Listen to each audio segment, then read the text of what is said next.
வணக்கம் நண்பர்களே! சண்முகம், பரணி சீரியல் செம பரபரப்பா போயிட்டு இருக்குன்னே சொல்லலாங்க. பரபரப்பான கட்டத்தில நம்ம சண்முகம் பரணிய பற்றியும் யோசிக்க ஆரம்பிச்சுட்டாங்க. தங்கச்சியெல்லாம் ஒரு வழியா செட்டில் பண்ணியாச்சு. தல தீபாவளி கொண்டாட்டம். அந்த செலவையும் பட்டாசு கடை போட்டு லாபத்த சம்பாதிச்சாச்சு. இனி பரணிக்காக நம்ம வாழக்கூடிய நேரம். பரணிய கூட்டிட்டு எங்கேயாவது வெளியில போயிட்டுட்டு வரணும். போகணும். ஆனா இத சொன்னா இந்த வீட்ல எல்லா மொத்த குடும்பமும் சேர்ந்து நம்ம கூட வந்துருவாங்க. நம்ம மனைவிக்காக, பரணிக்காக நேரத்த ஒதுக்கக்கூடிய நேரம் வந்துடுச்சு அப்படின்னு நினைக்கிறாங்க. இந்த சைடு பார்த்தோம்னா, நம்ம பரணியும் யோசிக்கிறாங்க. எப்படியும் நம்மளுக்கு ஒரு குழந்தை வேணும். இந்த தங்கச்சிகள மட்டும் வச்சு யோசிக்கிறான் இந்த சண்முகம். நம்மள பத்தி எட்டி கூட பார்க்கலையே அப்படின்னு கவலையா இருக்க நேரம் தான், "டேய் பரணி தயாராயிரு. நம்ம எங்கேயாவது வெளிய போகலாம்" அப்படின்னு சொல்றாங்க.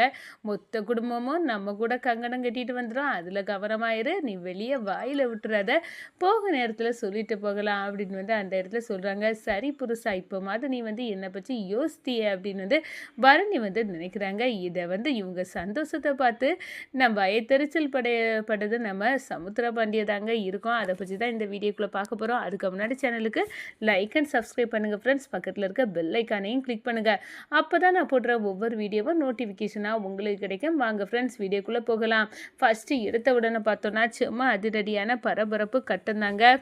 நம்ம முத்துப்பாண்டி கிட்ட பட்டாசு இது போட்டதுக்குள்ள லாபம் 1,50,000 கொடுக்க நேரம் இல்லை, இதெல்லாம் நான் வாங்க மாட்டேன் முத்துப்பாண்டி அப்படியே சொல்லிட்டாங்க. மொத்த உழைப்பையும் நீ போட்டுட்டு சண்முகம், எனக்கும் அதில் பங்கு கொடுக்குறிய, எனக்கு மனசாட்சி இருக்குப்பா. இந்த காசில் நான் வாழ்ந்தேன்னா என் உடம்புல இது ஒட்டவே ஒட்டாது, வேண்டாம் அப்படின்னு அந்த இடத்துல சொல்கிறாங்க. நான் இதெல்லாம் உனக்கு தருவேன்னு சொல்லிட்டு தானே அந்த ரூபாயே வாங்கினேன், நீ தந்த ரூபாயை. அதுக்கு பிறகு ஏன் இப்படி எல்லாம் நடந்துக்க, இதை வாங்கிக்கோ, இது உன்னோட பணம் தான் அப்படின்னு சொல்கிற நேரம் நம்ம பரணி, டேஸ் முத்துப்பாண்டி அண்ணன் நீ வாங்கிக்க, இது உனக்கு பணம் தான் அப்படின்னு அந்த இடத்துல சொல்லுறாங்க.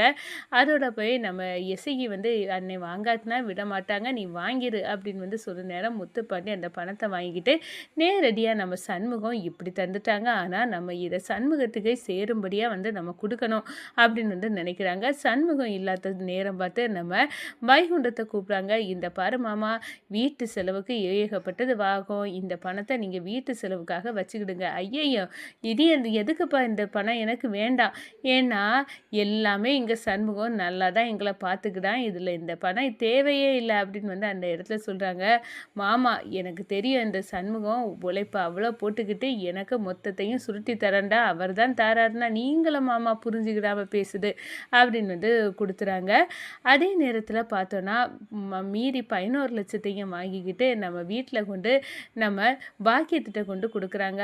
நம்ம முத்துப்பாண்டி, இந்தாங்க நான் பட்டாசு கடை போடுறதுக்கு சண்முகத்துக்கு ரூபா கொடுத்த ரூபாயை தந்தாச்சு அம்மா, இதை பத்திரமா வச்சுக்கிடுங்க அப்படின்னு கொடுக்க நேரம் இதை இப்போ சமுத்திரபாண்டி பார்த்துட்டு இருக்காங்க. டே, இது எதுக்குடா என்னோட காசை கொண்டு நீ அந்த வெறும்பையலுக்கு கொண்டு கொடுத்த, என்னப்பா வெறும்பைய அப்படின்னு சொல்கிறீங்க. சரி இருக்கட்டும், நீங்கள் சண்முகத்தை என்னமோ சொல்லிட்டு போங்க, இந்த காசு உங்களோட காசு இல்லை, இது என்னோட காசு அப்படின்னு அந்த இடத்துல போட்டு உடைக்கிறாங்க. என்ன, இது உன்னோட காசா?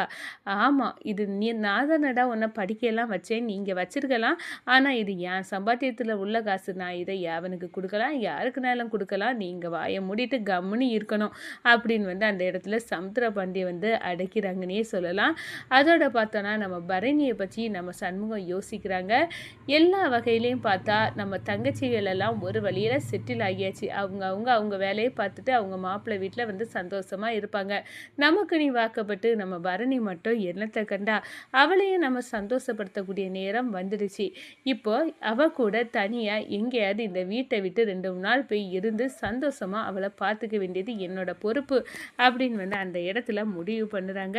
இதை இப்போவே குடும்பத்தில் சொன்னால் மொத்த குடும்பமும் சேர்ந்து நம்ம கூட வந்துடுவாங்க.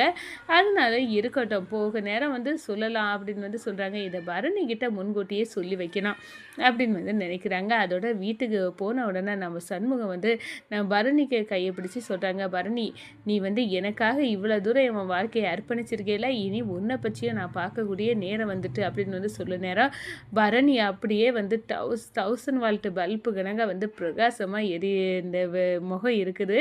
என்ன புதுசா என்னை பற்றி யோசித்துட்டியா? எல்லாம் ஆச்சரியமாக தான் இருக்குது. ஆமாம், இப்போ தங்கச்சிங்க எல்லாம் ஒரு வகையில் செட்டில் ஆகிட்டல, இனி நம்ம தானே வாழணும்.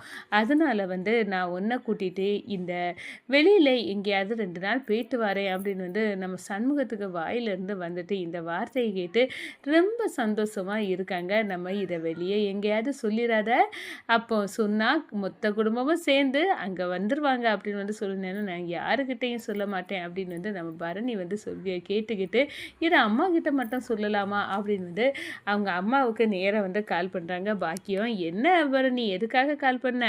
அம்மா, நானும் சண்முகமும் 2 நாள் வெளியே என்னை கூட்டிகிட்டு போகிறேன்னு சொல்லியிருக்கேன். என்னடி சொன்னேன்?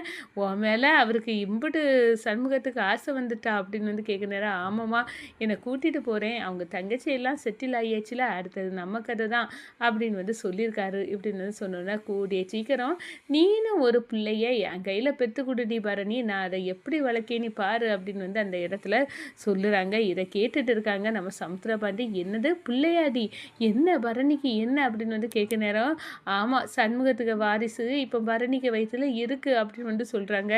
நம்ம பாக்கியம் இதை கேட்டதும் அப்படியே ஆடி போகிறாங்க நம்ம சமுத்திரபாண்டி.